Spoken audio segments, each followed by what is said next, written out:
Mandy back with Let's Be Real again, mental health. One more I have to do in this. I think this is like the fifth one now. But being honest with your therapist and what your therapist, what the advice your therapist is giving you, and then what you're taking back and telling your inner circle. And we know, I'm just going to tell you this, we know as your therapist if you're giving your inner circle the whole truth, some of the truth, none of the truth, by what you're telling us and how you engage with us. You don't have to actually ask that question, but we can pick that up.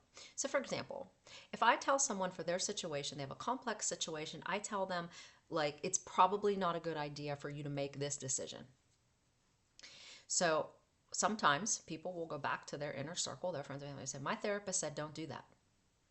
And so someone else might have to make that some decision for that. And then they say, "Oh, my therapist said don't do that." Well, my therapist said I should. Well, my therapist said I shouldn't. It's I'm not that other person's therapist, first of all. There's more to it. And you have to have some trust in the therapist, right? At some level, right? And again, we can suggest things to do, and different therapists have different levels of actually giving you direct advice and actually getting you a process to come to your own decision.